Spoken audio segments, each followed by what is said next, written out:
entregarse a la justicia tras matar al traidor Polemarco?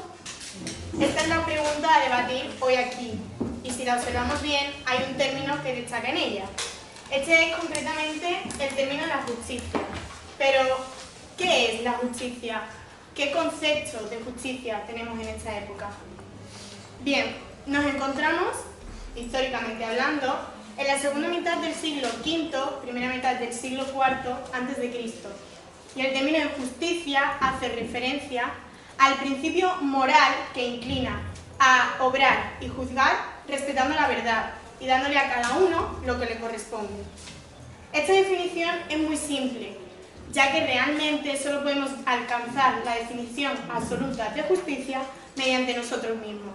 Pero es necesaria proporcionarla para que entendáis con claridad sobre qué vamos a basar nuestros argumentos. Buenos días, miembros del jurado, público asistente y compañeros del equipo contrario.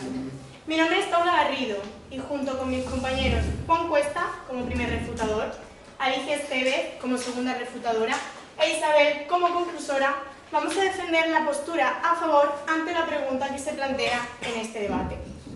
Juan nos explicará a través del contexto histórico y social por qué Critias debe entregarse a la justicia y qué consecuencias acarreará esto si por el contrario no lo hace.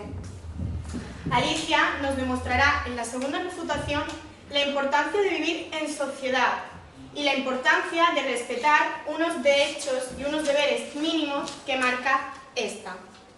Isabel, finalmente, reunirá todas las ideas citadas a lo largo de nuestros turnos para poner final a nuestra postura. Concluyendo y haciendo un resumen de lo que he dicho, voy a colocar una serie de piezas sobre la mesa. Estas piezas representan todos y cada uno de los deberes, todos y cada uno de los derechos, todos y cada uno de las responsabilidades que la sociedad y el ciudadano debe cumplir. En el momento que una de estas piezas falle, se produce el caos. Por lo tanto, el bien tiene que estar por encima de todo. Buenos días y muchas gracias.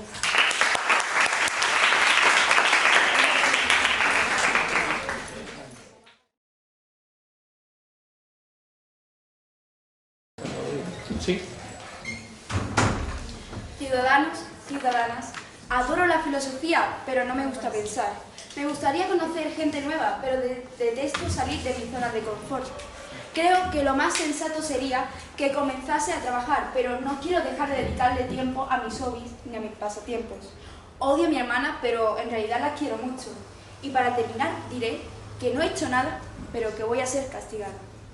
Buenos días, compañeros del equipo contrario, compañeros de mi equipo, jurado y público asistente. Yo soy Belén Godoy y soy la interlocutora del equipo en contra, formada por Minerva como primera refutadora, Jaime como segundo refutador y Luisa como conclusora. ¿Debería Critias confesar su crimen y entregarse o no revelar jamás lo ocurrido para evitar el castigo? Como habéis podido comprobar, la pequeña historia de la que he hablado al principio estaba llena de contradicciones que carecían de sentido, no tenían ningún sentido. Eso es justo lo que le pasa a la pregunta de este debate. Critias, un joven ciudadano ateniense, mató a Polemarco, que era un comerciante que negociaba con los enemigos del pueblo griego. Tras conocer este hecho, Critias pensaba confesarlo a la justicia porque lo consideraba un traidor para su padre. Polemarco, temiendo ser condenado, asaltó a Critias con un cuchillo para matarle y este, en el discurso de la pelea, lo mató. Tras haber matado, huyó porque fue invadido por el miedo y por los nervios de la situación. Critias mató a Polemarco porque éste lo iba a matar a él, es decir, fue un asesinato en legítima defensa. Por lo tanto, nuestro objetivo hoy aquí es demostrar la gran contradicción que existe en entregar a alguien que no ha hecho nada más que buscar su propio beneficio, es decir, que lo único que quería era sobrevivir. Para demostrar nuestra postura nos vamos a basar en dos líneas argumentales. En primer lugar, una línea argumental legal. Aquí nos basaremos en tres aspectos clave. En primer lugar, que Critias es totalmente inocente, ya que el asesinato del traidor de Polemarco fue una autodefensa, que quedará totalmente probado por mi compañera Minerva con los nomos, que son leyes que van cambiando, y por lo tanto con el relativismo judicial que existe. En segundo lugar, se demonstrará la pregunta de este debate, ya que carece de sentido entregarla a alguien que no ha cometido ningún delito. Eso nos llevará, por tanto, al último argumento de esta línea argumental. Mostraremos que Critias no merece ningún castigo. Nuestra segunda línea argumental es una línea argumental moral. Aquí quedarán asentados 3 puntos clave. En primer lugar, Heidegger nos mostrará el relativismo moral que existe, ya que no es posible llegar a una verdad absoluta, ni mucho menos a un concepto de bien o mal único. Esto nos llevará al segundo argumento de esta línea argumental. Si no es posible alcanzar una verdad absoluta, el ser humano tendrá que buscar su beneficio propio. Ese beneficio en este caso era sobrevivir, ya que si Critias no hubiese matado a Polemarco, este hubiese muerto. Por lo tanto, el último aspecto de esta línea argumental es que Critias es un buen ciudadano, debido a que no hizo nada malo para considerarlo como lo contrario.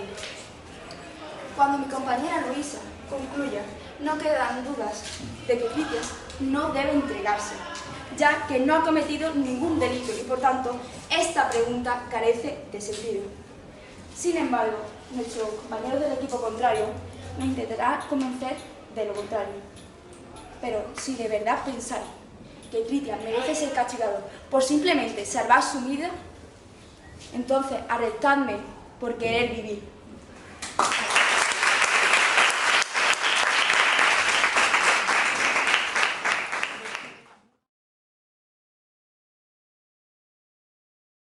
Buenos días, soy Juan y como primer refutador del equipo socrático voy a defender desde un punto de vista, como bien ha dicho Paula, desde un contexto histórico-social, por qué solo existe una única solución para Critias. Vale, partamos de un teórico en el que Critias, como dicen ellos, no se entrega, huye. Vale, ¿por qué huiría?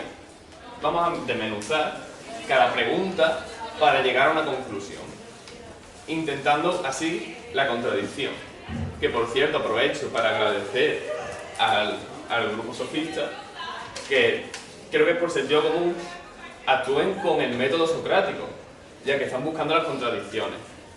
Bueno, empezamos. Critias no se entrega, huye. Vale, ¿por qué lo hace? Porque tiene miedo de ser condenado. ¿Y por qué tiene Critias miedo de ser condenado? Es porque los sofistas defienden que la justicia, la sociedad en sí, es corrupta. Ellos siempre van a beneficiar al más poderoso, y Critias tiene miedo de que realmente se le inculpe a él de un asesinato justificado. Vale, nosotros no defendemos que haya que aplicarle un castigo a Critias, defendemos que debe entregarse ante la justicia. Para ello nos preguntamos de dónde viene la corrupción que hace tener a Critias ese miedo. La corrupción nace, pues, en este contexto de siglo V a.C., más o menos, donde la sociedad griega ya más o menos se ha estabilizado. ¿Esto a qué se debe? Se debe a que los persas y los griegos estaban en una continua guerra, la guerra médica, por Asia Menor. En este momento, los griegos ganan la guerra. Y el subidón, la adrenalina, al ganar se suma al paso del mitos al logos, y eso genera un movimiento ideológico llamado antropocentrismo, ya lo hemos estudiado. Junto al antropocentrismo va de la mano el individualismo, un individualismo que es una gran característica del sofismo. Los sofistas individualistas piensan que esta corrupción nace del individualismo de estos los más poderosos, que solo quieren beneficiarse a sí mismos. No les importa la justicia en realidad. Muy bien. Entonces la solución para Critias a este individualismo de los más poderosos es actuar con más individualismo y buscar refugiarse, intentando evitar así sus responsabilidades y derechos como ciudadanos, dando de lado a la sociedad.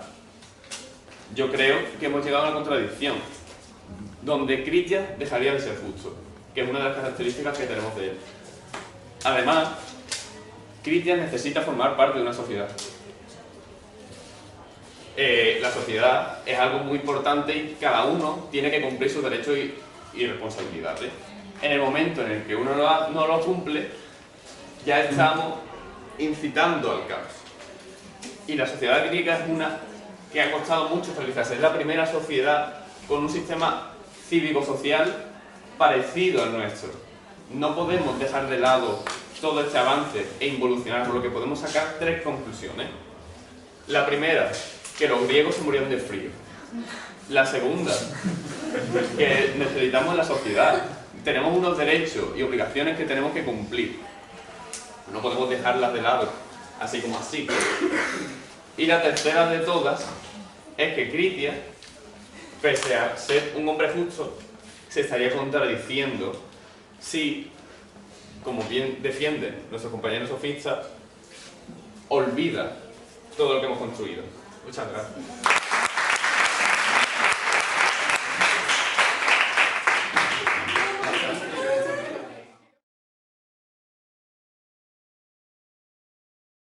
Buenos días, soy Minerva y como ha comentado mi compañera Belén, soy la primera refutadora de mi equipo.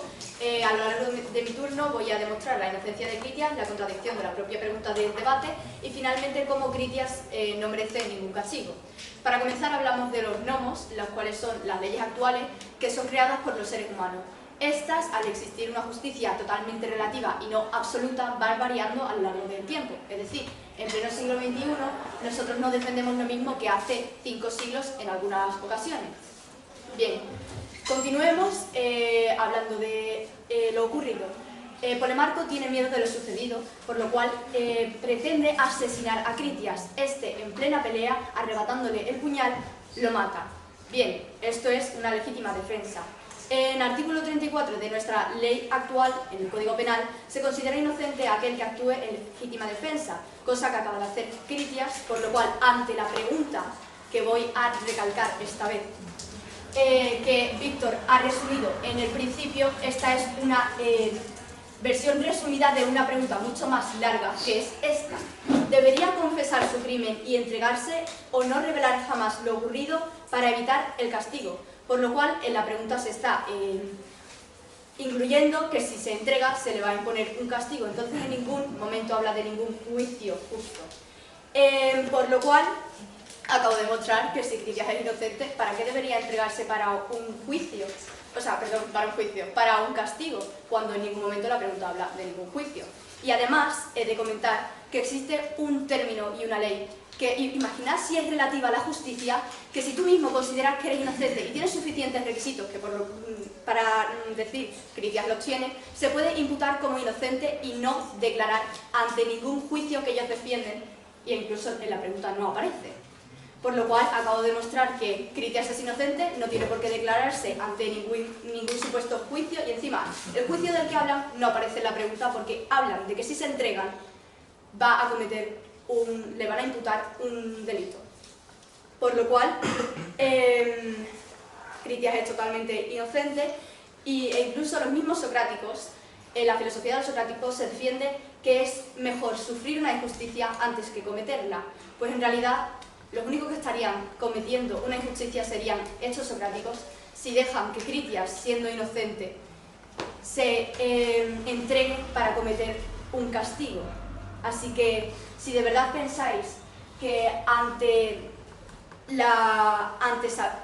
sabiendo la inocencia de Critias debe entregarse para que le impongan ese castigo, entonces arrestadme por querer vivir.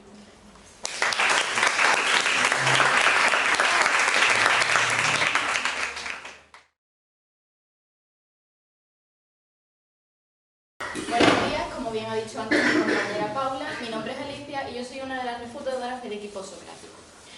¿Por qué Critias debería entregarse a la justicia? Como miembro de la sociedad ateniense, Critias debe cumplir con unos deberes y unas responsabilidades que permitan desarrollar una vida en sociedad segura y pacífica. ¿Qué pasaría si, sin embargo, dejáramos al hombre vivir sin ningún tipo de obligación social? Si el hombre nunca llega a conocer lo que es el bien, no podrá ejercerlo. y por tanto esto llevará a actos fatales movidos por el individualismo, es decir, por esa búsqueda de su propio beneficio. Para controlar esto necesitamos de la justicia, de lo que comúnmente cuando se ejerce llamamos el poder judicial. Voy a reforzar todo esto con algunos datos actuales para hacer una comparación. Aquí os muestro una tabla según el índice de criminalidad creciente de los países europeos del 2018. Abajo están los países con más índice y arriba los menores índices. Lo más importante nos lo encontramos en la segunda columna, cuando nos habla del índice de seguridad. Cuando nos habla de índice de seguridad, nos hace referencia a la eficacia de este poder judicial. Lo más importante que podemos observar es que cuando el índice de seguridad aumenta, el índice de criminalidad disminuye, lo que hace evidente la necesidad de este poder judicial para controlar la sociedad. Por tanto, Critias necesita vivir en una sociedad con unas normas éticas que le permitan mantener el orden de la ciudadanía, pero a la vez una ética que le imponga un castigo en el caso de no hacer el bien. Porque no lo conozca, ya que si lo conoce está moralmente obligado a hacerlo. ¿Cómo podemos hacer para que la gente conozca lo que es el bien? El bien es algo que no se puede enseñar, porque es una verdad universal, y en el acto de enseñarlo estamos introduciendo nuestra propia opinión. Para ello, Sócrates usaría la mayéutica, es decir, el diálogo y la contradicción, como bien está usando el equipo sofista. Pues yo voy a usar la contradicción para explicar cómo afectaría el bien al caso de Critias. Pongamos que Critias huye para buscar su beneficio, porque así no tendría condena. Y que no tenga condena es beneficioso para él, no tendría castigo. Y que no tenga castigo es favorable, podría seguir libre. Su libertad le favorece, seguiría con su vida como la tendría antes. ¿Exactamente igual? Sí, no. Tendría consecuencias a nivel moral. Le quedaría muy mala conciencia porque, quiera o no, ha matado a alguien. ¿Es mejor vivir con esa mala conciencia para el resto de tu vida? Sería muchísimo mejor si te pudieras quitar esa mala conciencia. ¿Cómo? Compensando tus actos. ¿Cómo puedes compensar estos actos? Sintiendo que has hecho algo, como pagar las consecuencias. ¿Y cómo puedes pagar las consecuencias? Que alguien realmente determine si tienes o no que pagar las consecuencias. ¿Quién es la mejor institución para determinar eso? El Poder Judicial. Acabamos de llegar a más de una contradicción, lo que implica que la oración de la que partíamos al principio, de que Critias debe huir para favorecerse a sí mismo, es incorrecta, y que la única verdad está en que Critias debe entregarse a la justicia. Recordemos siempre con que una pieza de un sistema perfectamente ordenado falle, todo solo puede desembocar en el caos, y que por tanto necesitamos que el bien prevalezca siempre. Muchas gracias.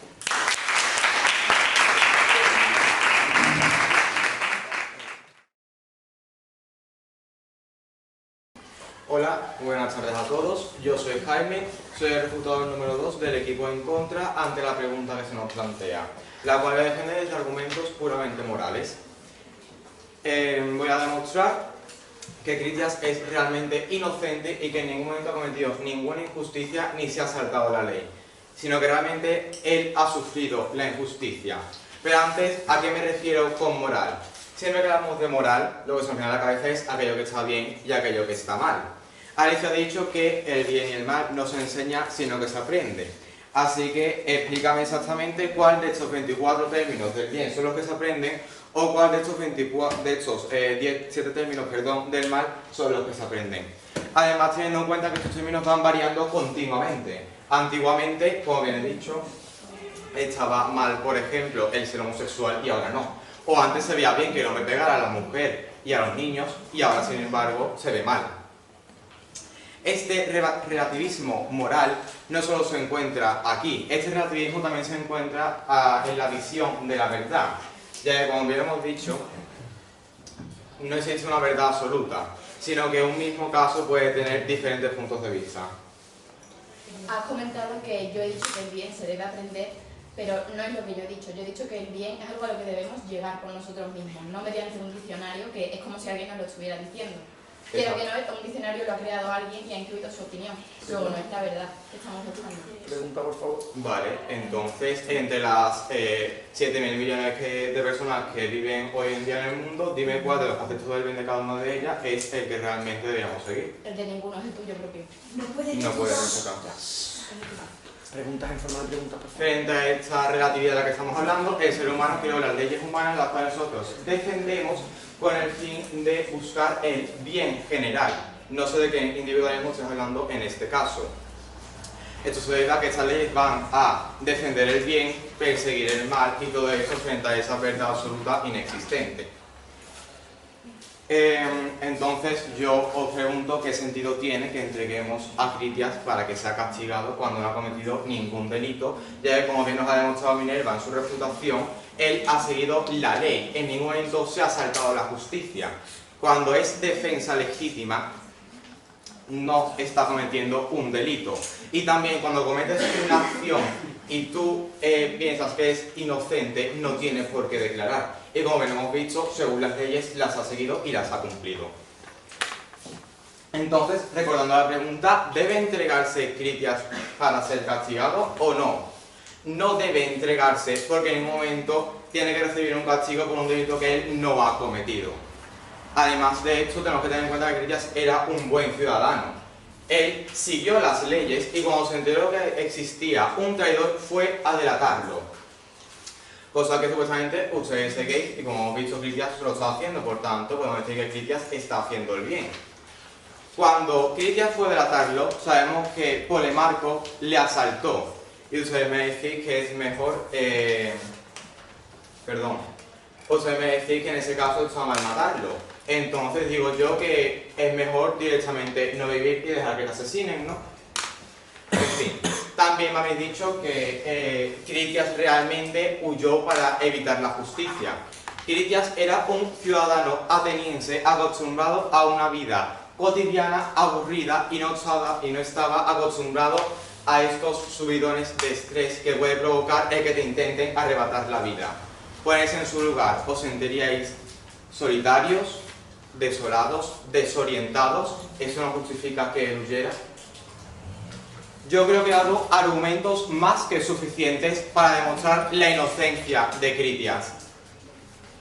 Supuestamente cometer una injusticia es peor que infligirla, pero en este caso, que recibirla. Pero en este caso Critias la está recibiendo, ustedes la estáis infligiendo. Y si veis que eso es justo, arrestadme por querer vivir.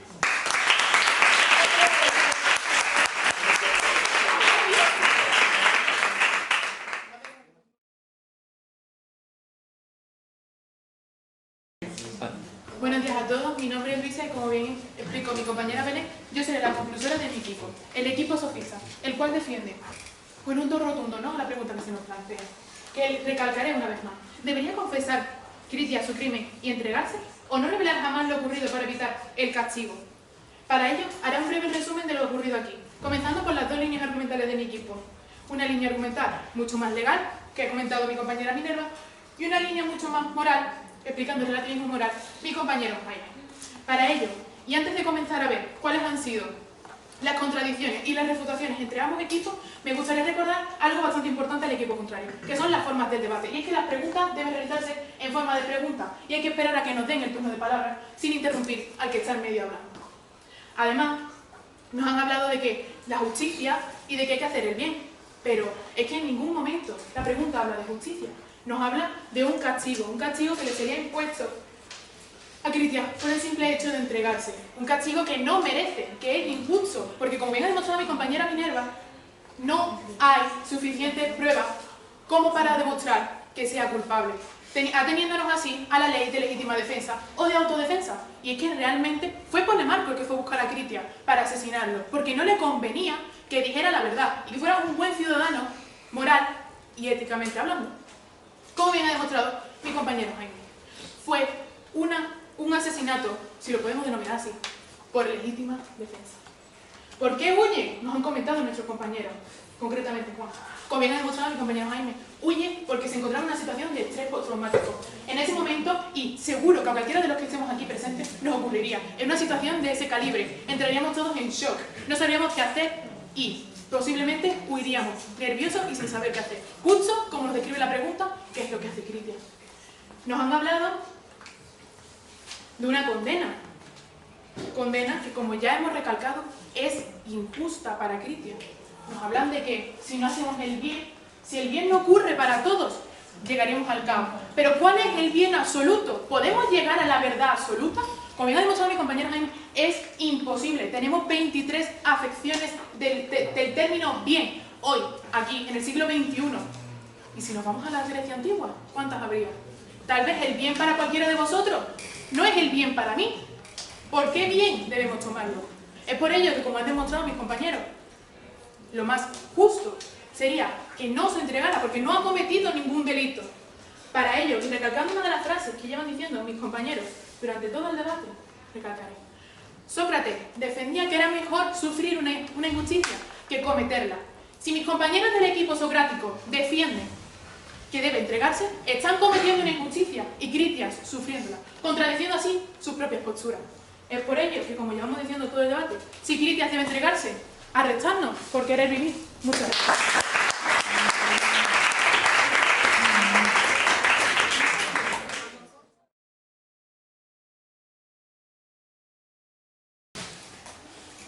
Buenas tardes a todos. Primero de todo, nosotros no hemos hablado en ningún momento de ninguna condena y voy a arrojar un poquito de luz que mi compañero Juan ha quitado, por favor. Para que imaginemos que tenemos un poquito de luz, como diría Sócrates, ¿no? Para que tanto veáis bien la pregunta, que la imposición de un castigo la están poniendo los sofistas, como para que lleguemos al camino que nosotros creemos correcto. ¿Me vais a permitir sentarme, que ya soy mayor? Bueno, os invito a que hagamos una reflexión todos juntos, ¿vale? En primer lugar, vamos a hablar de los argumentos que han utilizado nuestros compañeros los sofistas. Se han basado en el individualismo y en el relativismo. Bueno, ¿es relativo? Sí, es relativo los conceptos de bien, de justicia y tal. Pero me parece un poco hipócrita que utilicen leyes para defenderse, pero después no las quieran afrontar cuando, como hemos dicho, el delito se ha cometido. Otra cosa es que se le imponga un castigo, no, eso yo lo decidirá un juez. Nosotros no somos jueces ni somos nada, simplemente estamos reflexionando. Y otra cosa en la que se han basado en el individualismo, ¿no? En el hacer lo mejor para nosotros. Supongamos, como han hecho antes mis compañeros de nuestro equipo, que huimos. Como ha dicho antes Alicia, y ha llegado mediante ese diálogo tan fantástico, al final, ¿ese sería el camino correcto? ¿Verdaderamente huir sería un bien para Critias? No. Sería una pieza, huir sería una pieza que hace que todo su ser, toda esa sociedad, se desmorone. Bueno, nosotros creemos que el camino correcto es entregarse. ¿Por qué? Porque es la única forma de que conozca el bien, como han defendido antes mis compañeros. No estamos en ningún momento diciendo que haya que castigarlo, que haya que juzgarlo, que haya que arrestarlo. No, simplemente que afronte y que se defienda y que defienda su verdad. Que lo haya hecho en legítima defensa, me parece correcto. No estamos juzgando eso. Como vuelvo a reiterarme en que leáis bien la pregunta, que creo que no la habéis entendido, que la imposición de castigo la ponéis vosotros.